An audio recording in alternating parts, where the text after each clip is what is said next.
Christian Audio, a division of Recorded Books, presents Becoming the Pastor's Wife, How Marriage Replaced Ordination as a Woman's Path to Ministry, by Beth Allison Barr. Narrated by Connie Shabshab. Introduction. I still do the bulletin. She was the wife of a retired small-town pastor.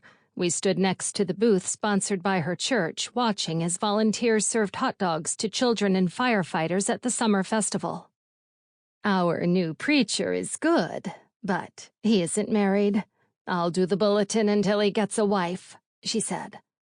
My husband was standing close behind me.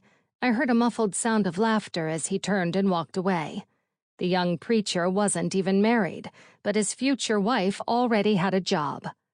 "Oh," I said, "that is kind of you." Unlike my husband, I can keep a straight face. It is a ministry survival skill. Part of me wanted to laugh with him, but the other part was just bemused. Never mind who this pastor's future wife would be. Never mind that she might have a career of her own. Never mind that she might hate administrative tasks. It was assumed her high calling was to serve alongside her husband. Her high privilege was to do what the church needed her to do. She would become the pastor's wife. This meant, among other things, that she would do the bulletin. My daughter chose that moment to interrupt, tugging on my sleeve. She wanted a hot dog and needed me to hold her winnings, melted candy tangled with pencils and wristbands and a plastic firefighter hat.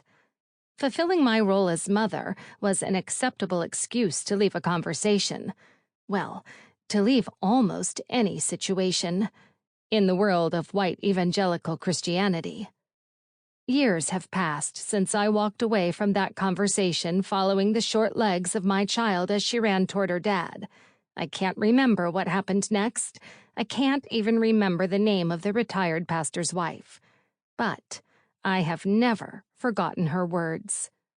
The matter-of-fact assumption about what the pastor's future wife would do and who she should be is familiar to me. Maybe this is why I've never stopped wondering about her. I knew she was destined to do the bulletin. But what else would she face in her new life as a pastor's wife? Would she be interrogated, as I often had been, while her husband was being interviewed for a pastor's job? Would she sit in a separate room at that time answering questions from staff wives about when she would have kids and whether she would prioritize her husband's job over her career? Would she be asked to quantify how many hours a week her job outside the home would take her away from her family? Such questions in any other professional setting would be off the table, yet they are de rigueur in some churches today. Or, maybe, as I experienced at a different church, the candidate's wife would stand on the stage and introduce herself to the male deacons sitting with their wives 2 by 2 in the pews below, assuring them that writing a dissertation would not hinder her ministry. Would she have to explain that even though she could play piano and teach children, she didn't want to do either? Or maybe, as I saw once in a job ad, she would be required to submit a glossy photo of herself and resume to go with her husband's application.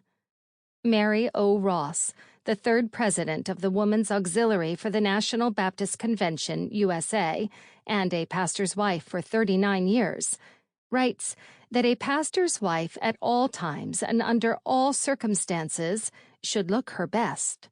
A little makeup properly applied may help the personal appearance of even the minister's wife, she encourages.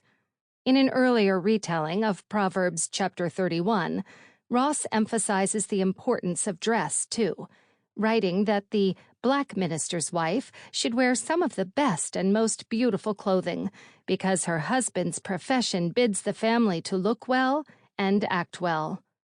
Appearances shouldn't matter, but they often do.